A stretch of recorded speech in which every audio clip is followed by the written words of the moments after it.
क्या तुम्हें यकीन है कि सपने सच होते हैं? गर्मी की वो दोपहरें बहुत सुस्त होती थीं। सूरज जैसे आसमान में आग लगा देता और सब कुछ थक कर चुपचाप बैठ जाता। ऐसे ही एक दिन गांव के एक कोने में बसा छोटा सा घर, जहां 17 साल का अर्जुन खिड़की के पास बैठा कुछ सोच रहा था। वह हमेशा से अलग सोचता था, दूसरों से थोड़ा हटकर, थोड़ा ज्यादा सपने देखने वाला। अर्जुन का सपना था एक बड़ा वैज्ञानिक बनना, पर एक किसान के बेटे के लिए, जहां दिन रात खेतों में पसीना बहाना ही जिंदगी की हकीकत हो। वहां न्यूटन के नियम किसी परिकथा जैसे लगते थे। उसके पिता शिवलाल जी कहते, पुस्तकों में पेट नहीं भरता बेटा, हल चलाओ तभी घर चलेगा। लेकिन मां जानती थी कि अर्जुन की आंखों में कुछ अलग है। हर शाम जब सारे बच्चे खेलते, अर्जुन टूटे रेडियो को खोलकर उसमें कुछ जोड़ता, घटाता। गांव वालों को वो पागल लगता था। ये क्या करेगा, न खेती आती है न मजूरी। लोग हंसते, लेकिन अर्जुन हंसता नहीं था, वो बस सीखता था। एक बार स्कूल में साइंस एग्जीबिशन की घोषणा हुई। शहर में प्रतियोगिता थी और अर्जुन को मौका मिला। उसके पास न तो पैसे थे न सामान, लेकिन एक पुराना लोहे का डिब्बा, कुछ वायर और एक सपना था। उसने एक छोटा सा बिजली से चलने वाला स्मार्ट वाटर अलर्ट सिस्टम बनाया, जो बारिश होते ही खेतों में एक घंटी बजा देता था।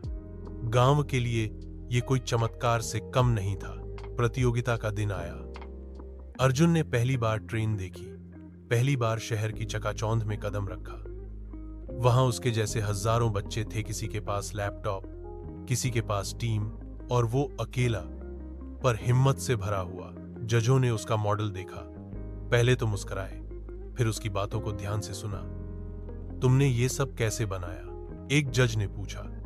अर्जुन ने मुस्कुराते हुए कहा, सर, बिजली तो गांव में कम आती है, लेकिन सपनों की रोशनी हमेशा रहती है। जब रिजल्ट आया तो अर्जुन को यकीन नहीं हुआ, वो पहले नंबर पर था। सबने तालियां बजाई। शहर के एक कॉलेज ने उसे फ्री में पढ़ाई का ऑफर दे दिया। वो रात उसने मां को फोन करके कहा, मां, मैं जीत गया। और मां चुपचाप रोती रही, खुशी के आंसू थे वो। अर्जुन अब शहर आ गया था। नई किताबें, नए लोग, नई दुनिया, पर गांव की मिट्टी उसे रोज पुकारती थी। वो जानता था कि वहां सैकड़ों अर्जुन और हेंजो सपने तो देखते हैं, पर उन्हें रास्ता नहीं मिलता। 5 साल बाद अर्जुन ने अपनी पढ़ाई पूरी की और एक स्टार्टअप शुरू किया, ग्रामटेक। उसका मकसद था टेक्नोलॉजी को गांव तक लाना। उसने सोलर चलित पंप बनाए, ऑटोमेटिक बीज छिड़काव मशीन बनाई और गांव वालों को मुफ्त ट्रेनिंग देना शुरू किया। धीरे धीरे उसका नाम देश भर में फैल गया। एक दिन उसे दिल्ली में प्रधानमंत्री से मिलने बुलाया गया। बड़े बड़े अफसरों के बीच जब उसने कहा, मैं एक किसान का बेटा हूं और यही मेरी सबसे बड़ी ताकत है, तो पूरा हॉल तालियों से गूंज उठा। अब जब वो गांव लौटता है तो लोग उसे देखकर कहते हैं, देखो, वही पगला अब देश का हीरा बन गया। पर अर्जुन नहीं बदला। अब भी मां के हाथ की रोटी उसकी सबसे बड़ी ताकत है। अब भी वो बच्चों को किताबें बांटता है और कहता है, सपने देखने में कभी मत डरना, बस मेहनत से उन्हें सच करना सीख लो। अगर ये कहानी दिल को छू गई हो तो आगे शेयर जरूर करना, और ऐसी ही कहानियों के लिए चैनल को सब्सक्राइब करना मत भूलना। जाफार।